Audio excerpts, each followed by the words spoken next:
Friends, आज हम सीखेंगे क्लाउड सिक्योरिटी कैसे स्टार्ट करें। ये वीडियो किसी भी पर्सन के लिए है जो इंटरेस्टेड है क्लाउड सिक्योरिटी में अपना करियर बनाने के लिए, और उन लोगों के लिए जो ऑलरेडी क्लाउड इंफ्रास्ट्रक्चर में है, यानी क्लाउड मैनेज करना जानते हैं लेकिन सिक्योरिटी में घुसना चाहते हैं। ओके, और मैं रिकमेंड करूँगा बहुत ज़्यादा इस वक्त, क्योंकि ज़्यादातर जो एप्लीकेशंस हैं या जो भी हम लोग यूज़ कर रहे हैं एंटरप्राइज साइड में, एंड यूज़र में साइड में, वो सारी ऐप्स आजकल क्लाउड पे ही इस्तेमाल होती हैं। ओके, क्लाउड पे ही सेटअप होती है, चाहे वो प्राइवेट क्लाउड हो यानी कंपनी ने अपने डेटा सेंटर में होस्ट कर रखा हो एप्लीकेशन को, या पब्लिक क्लाउड है। तो आपको ज़रूरी है कि आप आज के टाइम में 2022 में आप क्लाउड के बारे में सीखें। कुछ लोग जिन्होंने करियर बहुत पहले स्टार्ट किया था, मैं उनमें से एक हूँ। हम लोग को ऊपर वाले का शुक्र है कि हमने उस टाइम पे समझा और सीखा, और हमें उसका बेनिफिट है आज की डेट में। ओके, तो अगर आपको स्टार्ट करना है तो स्टेप्स ऐसे होंगे कि सबसे पहले तो आपको क्लाउड समझना है, क्लाउड टेक्नोलॉजी क्या है। ओके, हाई लेवल पे पब्लिक क्लाउड होते हैं, यानी कि बड़ी कंपनियां जो कि अलाउ करती हैं किसी भी छोटी कंपनी या किसी और कंपनी को अपने डेटा सेंटर में सेटअप करना, और उसके लिए सॉफ्टवेयर देती है जो बड़ा वेबसाइट टाइप इंटरफेस होता है, जिससे कोई भी अपनी एप्लीकेशन या सिस्टम वहाँ पे इंस्टॉल कर सकता है, कॉन्फ़िगर कर सकता है। एग्जांपल जिसमें Azure है, गूगल है, AWS है, श्योर आप लोगों ने नाम सुने होंगे। दूसरी टाइप की जो क्लाउड टेक्नोलॉजीज होती हैं वो प्राइवेट क्लाउड होती है, यानी अगर किसी कंपनी का अपना डेटा सेंटर है तो वो ये वाले सॉफ्टवेयर यूज़ करके क्लाउड टाइप एनवायरनमेंट क्रिएट कर सकते हैं, जिसमें वर्चुअल मशीन से या वर्चुअल सिस्टम्स इजीली क्रिएट कर सकते हैं, डिलीट कर सकते हैं, मैनेज कर सकते हैं। और उसमें जो टिपिकल कंपनीज पॉपुलर है वो VMware, सिट्रिक्स और नुटैनिक्स। ऐसा बहुत कॉमन है कि कंपनीज के पास पब्लिक और प्राइवेट क्लाउड दोनों होते हैं। ओके, और वो इसलिए क्योंकि कुछ एप्लीकेशन उनको लगता है कि पब्लिक क्लाउड से आसान है मैनेज करना, कुछ प्राइवेट, और कई बार रेगुलेशन की वजह से होता है। जैसे बैंक्स आमतौर पे क्या करते हैं कि अपनी जो एप्लीकेशन जो इंटरनेट बैंकिंग पे होती है वो कोशिश करते हैं कि वो प्राइवेट क्लाउड में रहें, अनलेस कोई लोकल रेगुलेशन है जो उनको उसके लिए कुछ और कह रहा हो। जैसे अगर वो रेगुलेशन बोलता है कि आप अपने डेटा सेंटर में कर सकते हैं लेकिन पब्लिक क्लाउड में नहीं कर सकते, अगर आप पब्लिक क्लाउड में करना चाहते हैं तो उसकी होस्टिंग इस रीजन में होनी चाहिए, यही अप टाइम होता है, और बहुत सारे फिर ऑडिट्स बढ़ जाते हैं। इसलिए कंपनीज प्रेफर करती हैं कि जो सेंसिटिव एप्लीकेशंस होती हैं जिस पे इश्यूज हो सकते हैं उनको आप प्राइवेट क्लाउड में रखें, और जो रेगुलर एप्लीकेशंस हैं जो बिजनेस के लिए क्रिटिकल नहीं है वो पब्लिक क्लाउड में रखें। ये कॉमन अप्रोच होती है। तो पहला काम तो ये कि आपको कोई भी क्लाउड टेक्नोलॉजी पर समझ ली इससे स्टार्ट करना चाहिए। आपको सब में ज़रूरत नहीं है। जैसे एग्जांपल, जब मैंने चालू किया था तो मैंने AWS सीखा। क्यों? क्योंकि AWS उस वक्त बहुत पॉपुलर था, और विद टाइम मैंने Azure और गूगल तीनों को समझा, और आज की डेट में मैं समझता हूँ कि पब्लिक क्लाउड में टिपिकल हाई लेवल डिफरेंस क्या है इन तीनों कंपनीज की तरफ से। सिमिलरली प्राइवेट क्लाउड में मुझे VMware पे थोड़ा एक्सपीरियंस है, सिट्रिक्स और न्यूटैनिक्स पे कोई एक्सपीरियंस नहीं है, और वो इसलिए नहीं है क्योंकि मेरे को ज़रूरत नहीं पड़ती मेरे रोल पे। तो अगर आपका रोल ऐसा है जिसमें कि आपको प्राइवेट क्लाउड या पब्लिक क्लाउड की ज़रूरत है, तो आप डिपेंडिंग ऑन आपकी जॉब की रिक्वायरमेंट आप कोई भी एक टेक्नोलॉजी से स्टार्ट कर सकते हैं। एक से स्टार्ट करिए, उसको डीप समझिए, फिर आप दूसरी पे मूव कर सकते हैं। ओके, अब ये तो हमने समझ लिया कि कोई एक क्लाउड टेक्नोलॉजी से स्टार्ट करना है। ठीक है, अब उसमें स्टार्ट कैसे करते हैं? सबसे पहले सबसे जो बेसिक स्टफ करते हैं वो स्टार्ट करते हैं। जैसे एग्जांपल, एक वर्चुअल मशीन सेटअप करना, अपनी वेबसाइट बना के होस्ट करना। ठीक है, और इन सब के आपको बहुत सारे यूट्यूब पे वीडियो अवेलेबल हो जाएंगे। आप गूगल कर लीजिए, यूट्यूब पे देख लीजिए, आपको मिल जाएंगे। उसके बाद एक ऐसा यूज़ केस पकड़िए जो आपको आसान लगे। जैसे आप कैब बुक करते हैं या आप खाना ऑर्डर करते हैं ऑनलाइन किसी ऐप से, उसकी टाइप की ऐप को आप सेटअप करने की कोशिश करिए। ठीक है, और जिस तरह से आप सीखेंगे आप क्या कर सकते हैं, आप डिफरेंट टाइप की एप्लीकेशन कर सकते हैं। वेबसाइट एक नॉर्मल हो सकती है, एक मोबाइल ऐप हो सकती है, और आइडिया सिंपल है कि एक रियल वर्ल्ड यूज़ के जो आप जानते हैं, समझते हैं, उसके बारे में आप समझिए कि वो एक्चुअली कैसे चलता होगा। ओके, और बहुत सारी अच्छी कंपनीज हैं जो कि इंटरनेट पे इसकी केस स्टडी डाल देती हैं। जैसे अगर आप AWS की वेबसाइट पे जाइए या यूट्यूब पे जाइए तो आपको बहुत सारी कंपनीज बताएंगे कि हमने किस तरह से पब्लिक क्लाउड या प्राइवेट क्लाउड का यूज़ करके एडवांटेज मिली। जब आपका बेसिक कॉन्सेप्ट्स क्लियर हो जाए, फिर आप थोड़ा सा एडवांस स्टेप पे आ जाइए, और ये डेवलपर ज़्यादा समझेंगे। अगर आप एक कंटेनराइज्ड एप्लीकेशन बना सकते हैं जिसमें कुबरनेटिस बेस्ड हो या डॉकर बेस्ड हो, micro services based typical application, आप उसको भी कर सकते हैं। मगर ये ऑप्शनल है उन लोगों के लिए जो अभी स्टार्ट कर रहे हैं, ये बाद में आप कर सकते हैं, अभी मत करिएगा क्योंकि बहुत ज़्यादा कन्फ्यूजन हो जाएगा आप लोगों को। ओके, जब तो ये सेकंड स्टेप है। हमने अब तक क्या किया, क्लाउड टेक्नोलॉजी एक फिक्स करी, चाहे वो पब्लिक हो या प्राइवेट हो, उस पर हम जो एक ऐसा यूज़ केस हम इंस्टॉल कर समझते हैं उसको कॉन्फ़िगर किया, और वो जब हो गया तो अब हम क्या कर सकते हैं, हम आ सकते हैं साइबर सिक्योरिटी साइड में। और साइबर सिक्योरिटी साइड में समझने के लिए सबसे पहले सोचना है कि मेरी जो एप्लीकेशन जिसके बारे में सोच रहा हूँ उस पर किस तरह के थ्रेट्स हैं, इसको हम थ्रेट मॉडलिंग भी कहते हैं। और कैसे थ्रेट्स, जैसे एग्जांपल अगर कोई एक खाना डिलीवरी करने की ऐप है, तो हैकर्स यानी एक्सटर्नल थ्रेट्स वो या साइबर क्रिमिनल्स वो क्या कर सकते हैं, जैसे एक डीडोस नाम का अटैक होता है जिसमें वो इतना ट्रैफिक भेज सकते हैं कि आपकी वेबसाइट हैंडल ही ना कर पाए लोड, या आपकी मोबाइल ऐप हैंडल ना कर पाए लोड और डाउन हो जाए। तो इसको सॉल्व कैसे करेंगे, तो आप इस पर रिसर्च करिए। दूसरा हो सकता है सेम ऐप पे अगर एम्प्लॉयज़ हैं वो चाहते हैं कि भाई जो कस्टमर का डेटा है, क्योंकि वो इसमें पर्सनल इन्फॉर्मेशन होती है, फ़ोन नंबर्स, मोबाइल्स, उनके अकाउंट्स की कई बार इन्फॉर्मेशन होती है, कुछ जगह कार्ड्स की इन्फॉर्मेशन हो सकती है, डेबिट क्रेडिट कार्ड की। अगर एम्प्लॉयज़ को एक्सेस है तो वो एक्सेस कैसे कर सकते हैं, अगर साइबर क्रिमिनल्स ने हैक कर लिया तो वो कैसे एक्सेस कर सकते हैं। तो इस टाइप के अगर आप हाई लेवल थ्रेट मॉडलिंग करेंगे तो आप स्पेसिफिक इश्यूज समझ सकते हैं कि क्या हो सकता है, और उन इश्यूज को जब आपको प्रॉब्लम पता है तो फिर आपका सोल्यूशन ढूंढ सकते हैं। ओके, तो पहले आपको पेपर पे या जो भी आप टूल यूज़ करते हैं चाहे ऑनलाइन, आप ये समझिए कि मेरी जो ऐप है उस पर क्या इश्यूज हो सकते हैं। और ये नहीं कि आपको सारे इश्यूज लिस्ट करने हैं, आपको जो सबसे मोस्ट कॉमन लगते हैं, जैसे मैंने 2-3 की बात करी, डीडोस एक कॉमन है, क्रेडेंशियल कॉम्प्रोमाइज एक कॉमन अटैक है, इन दो के बारे में भी स्टार्ट कर सकते हैं, राइट। आई एम श्योर ये सबको समझ में आया होगा। अब इसके बाद क्या होगा कि आपको स्पेसिफिकली ये समझना है कि बेस्ट प्रैक्टिस क्या होती है। ओके, तो बेस्ट प्रैक्टिस कौन बताता है,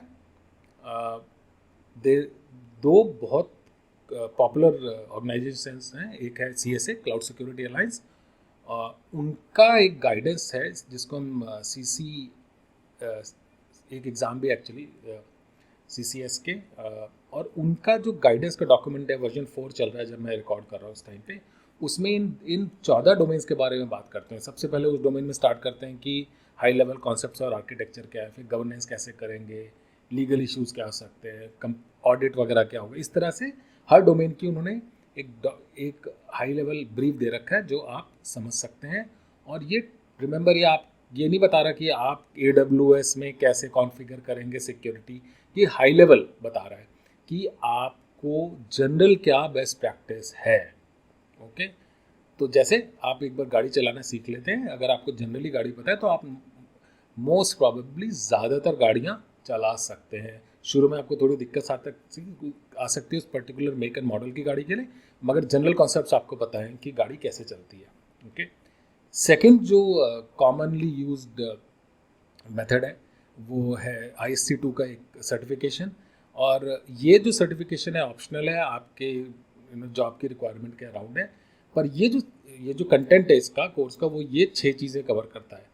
ठीक है, तो एप्लीकेशन सिक्योरिटी, डेटा सिक्योरिटी, वही क्लाउड कॉन्सेप्ट। और अगर आप कंपेयर करेंगे ना, तो जो बात ये लोग 6 डोमेन में कह रहे हैं उन्होंने 14 डोमेन में कही है, तो एसेंशली और ब्रेक डाउन कर रखा है या कुछ टॉपिक्स कंबाइन कर रखे होंगे।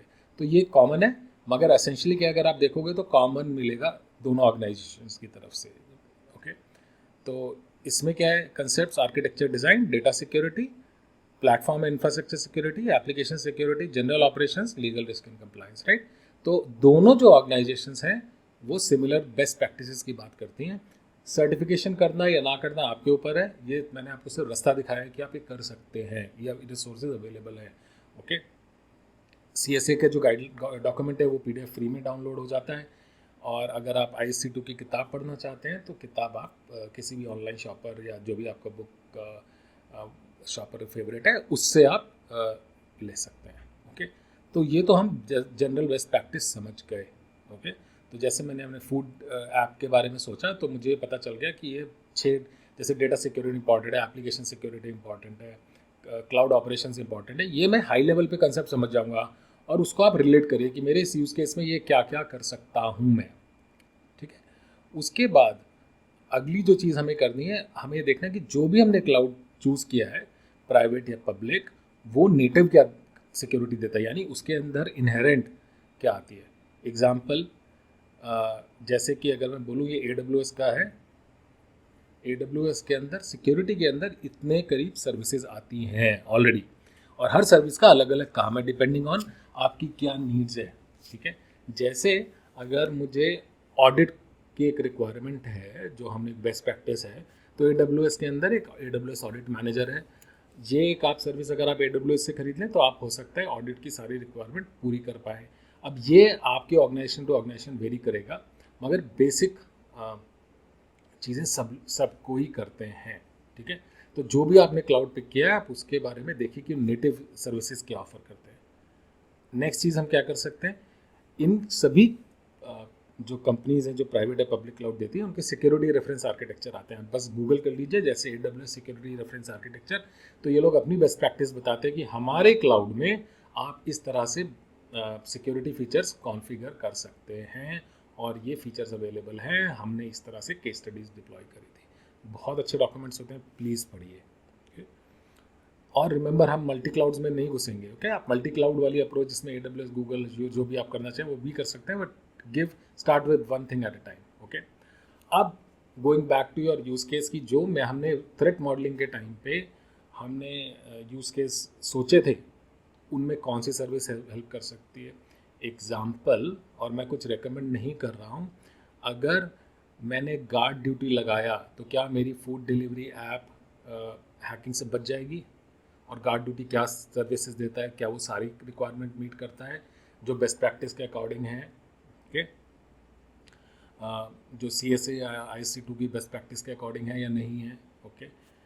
उसके अलावा आप एक और अप्रोच है कि आप इनका, क्योंकि आपस में कंपटीशन है, आप सिमिलर सर्विस देखिए कि दूसरा क्लाउड प्रोवाइडर दे रहा है कि नहीं, समझने के लिए कि क्या डिफरेंस हो सकते हैं। क्योंकि हर जो सर्विस प्रोवाइडर है वो अपने फीचर्स को बेस्ट बताता है, और वो कुछ होंगे जो 10 फीचर देंगे, कुछ होंगे 8 देंगे, कुछ होंगे 15 देंगे, राइट। तो डिपेंडिंग ऑन आपकी क्या रिक्वायरमेंट है, आप पिक एंड चूज़ कर सकते हैं, ओके। लेकिन अगर आप एक पर्टिकुलर हाइपर स्केलर पे जा रहे हैं या पब्लिक क्लाउड पे जा रहे हैं, सॉरी, हाइपर स्केलर एक टर्म है जो पब्लिक क्लाउड के लिए यूज़ होती है, तो आपको ध्यान रखना है कि उसी के अराउंड आप ज़्यादा फोकस करें, डिस्ट्रैक्ट मत होइएगा, ओके। उसके अलावा हमने जब ये समझ लिया कि जो भी टेक्नोलॉजी जो हमने पिक करी है उसके फीचर्स क्या है, ओके, और उसके बाद अगर ये ऑप्शनल है, आप सर्टिफिकेशन ले सकते हैं। जैसे अगर वो सर्विस प्रोवाइडर एक सर्टिफिकेशन ऑफर करता है, जैसे सिक्योरिटी आर्किटेक्ट होता है, AWS सिक्योरिटी आर्किटेक्ट है, Azure सिक्योरिटी आर्किटेक्ट है, इस तरह के मल्टीपल लेवल्स के सर्टिफिकेशन है। अगर आपके रोल डिमांड करते हैं तो आप बिल्कुल करिए, क्योंकि कुछ सर्टिफिकेशंस की कॉस्ट होती है, कुछ की नहीं होती है। मेरे केस में मैंने अभी तक किसी भी पब्लिक क्लाउड का सर्टिफिकेशन नहीं कर रखा है, क्योंकि मुझे अभी तक मेरे को रोल में ज़रूरत नहीं पड़ी है। हाँ, अगर होगी तो मैं बिल्कुल करूँगा, ओके। पर मुझे एक्सपीरियंस है काफ़ी, तो इसलिए मैं समझता हूँ कि ये क्या करते हैं, और वो मेरे को हेल्प करता है इन टेक्नोलॉजीज़ को और फर्दर समझने में, ओके। अब उसके बाद हम जो जा रहे हैं वो जाते हैं नंबर 6 पे, ओके।